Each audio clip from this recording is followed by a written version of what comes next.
posterior cruciate ligament is your PCL. In the video, he referred to the ACL's job as preventing femoral posterior translation. That is true in a closed kinetic chain situation, or it also, and more commonly, the tibial reference is referred to. So the ACL's job is to prevent the tibia from sliding anteriorly, or the femur from sliding posteriorly. It is just in the reference to the convex concave rule, which one's moving. If it's convex on concave, the femur moves posteriorly. If it's concave on convex, the tibia moves anteriorly. The ACL's job is to check that anterior translation of the tibia so that your tibia doesn't slide too far forward. The PCL and the ACL runs like this, inside the knee. So from the inner side of the lateral femoral condyle down to the medial side of the intertrochanteric area, intertrochanteric crests. So ACL kind of runs this way. PCL runs this way, goes from medial femoral condyle to the lateral side of the intertrochanteric area of the tibia.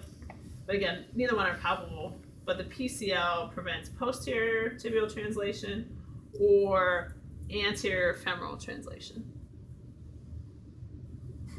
So PCL is checking posterior tibial translation or anterior femoral translation. Okay? They both also limit tibial rotation. So if you have somebody who's torn their ACL, sometimes they'll get a rotary instability. It's because a secondary job of both the ACL and the PCL are to limit tibial rotation. Okay. The menisci, we're going to talk a little bit more about them. I'm going to kind of save it to the end as far as like their blood supply and injuries and that kind of stuff. But straight up palpating them, if you find your patellar tendon and you go off of that into the joint space, if you're in the joint space, you're on the edge of the meniscus. And then as you follow around, you're going to run into your medial collateral ligament and your lateral collateral ligament. So I feel joint space. If I'm in the joint space and I can push in there, I'm on the edge of the meniscus. But at some point I hit a roadblock. That roadblock is the MCL or tibial collateral ligament. And the roadblock on this side is the lateral collateral ligament or LCL or fibular collateral ligament. And then if you come off of those, you can follow the joint space in the back, but it's a lot harder because you got to go through the hamstrings. So if you're asked to palpate the meniscus, I would palpate right in the anterior joint space, and you're on the meniscus until you run into the collateral ligaments. Menisci's job, there's a medial one and a lateral one, they're shock absorbers. That's their whole job, is to protect the articular cartilage of the ends of the femur and ends of the tibia and transmit force. They're shock absorbers. The medial one is more injured because the lateral one moves more. The medial one's kind of attached to everything, including your medial collateral ligament. Okay? So palpation-wise, if you're in the anterior joint line, you're on the meniscus. But then you follow along and you hit these two areas that transverse over the joint space. That's your medial collateral ligament and your lateral collateral ligament. The medial collateral ligament has two layers and it attaches to the medial meniscus. It's definitely the harder one to palpate because it's a lot flatter. The lateral one is more guitar stringy-like, and if you have trouble getting it in this position, cross your foot over your opposite knee. Relax your knee. You'll get it to pop out right there.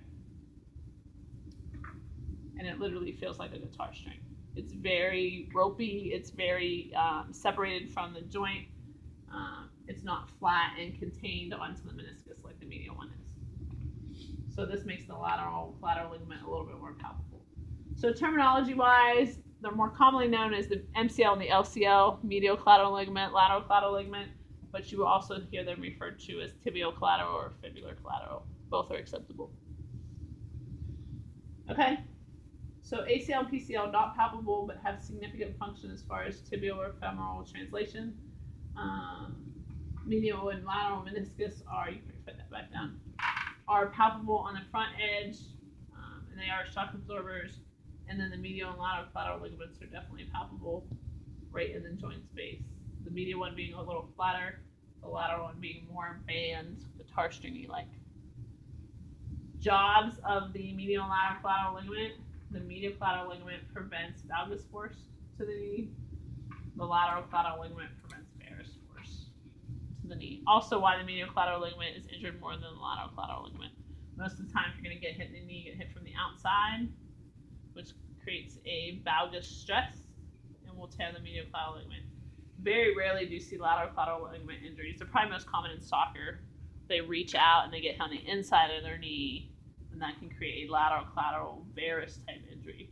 But most of the time, tackles and things like collisions and stuff like that are happening from the outside of the knee, making it go in, which is why the MCL is more commonly injured than the LCL.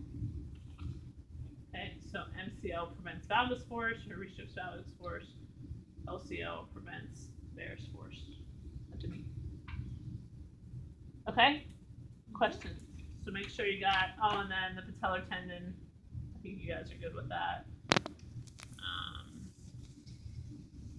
The menisci in the joint, and then medial and lateral collateral ligaments. Good? Go.